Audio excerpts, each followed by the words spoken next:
Hi guys, good evening. সন্ধিয়া আহিলো আপোনালোকৰ মাজত। মই বনাম তেহাৰী, ভাবিলো আপোনালোকক দেখাই দিওঁ মই কেনেকৈ তেহাৰী বনাও। আৰু এইটো মোৰ প্ৰথম ব্লগ হয়, এনে শৰ্ট দি আছো কেইদিনমান ধৰি। আহক দেখাই আছো তেহাৰী কেনেকৈ বনাম। তেহাৰী বনোৱাৰ কাৰণে বস্তুখিনি ৰেডি কৰি লৈছো। ইপিনে হৈছে জোহা চাউল, আমি ভোগ চাউল বুলি কওঁ, একেবাৰে ধুই লৈছো।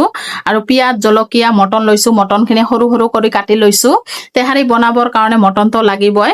আৰু ইপিনে হৈছে মছলাখিনি, আদা বাটা, ৰচুন বাটা, জলকীয়া গুড়ি, লগতে কেঁচা জলকীয়া বাটা দিছো কিন্তু, আৰু লগতে নিমখ, হালধি দিয়া নাই, হালধি দিব নালাগে তেহাৰী বনাবৰ কাৰণে। ইপিনে কেৰাহী গৰম কৰি আছো, কেৰাহীত মিঠাতেল দি দিছো। আৰু এটা কথা হৈছে, তেহাৰী বনাবৰ কাৰণে নহয় মিঠাতেলে দিব লাগে, ৰিফাইনত কিন্তু নহব, মিঠাতেল দিলেহে তেহাৰীৰ কালাৰটো আহে। যি কি নহওক আপোনালোকে ব্লগটো শেষলৈকে চাব, স্কিপ নকৰিবা। যোনে যোনে চেনেলটো ছাবস্ক্ৰাইব কৰা নাই প্লিজ এটা ছাবস্ক্ৰাইব মাৰি দিব, আৰু ভাল বেয়া কমেণ্টত জনাব ভাল লাগিছে নে বেয়া লাগিছে ভিডিঅ'টো চাই।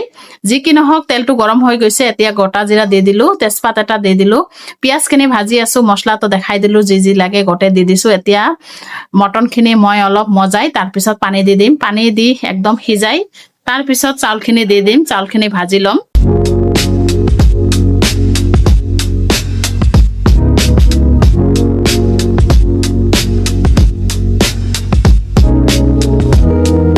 মটনখিনি ভাজা হৈ গৈছে, এতিয়া মই চাউলখিনি দি দিলো। এতিয়া দুটা একেলগে ভাজি ল'ম, আৰু নিমখটো কিন্তু চাই ল'ব জোখমতে।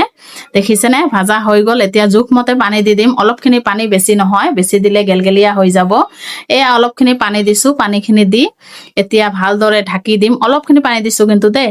এয়া এতিয়া ভাজি ল'ম ভালদৰে, ঝৰঝৰীয়া কৰি, একদম গেছটো কমাই দি ঝৰঝৰীয়া কৰি ভাজি ল'ম। দেখিছেনে ইমান ধুনীয়া হৈছে নহয়।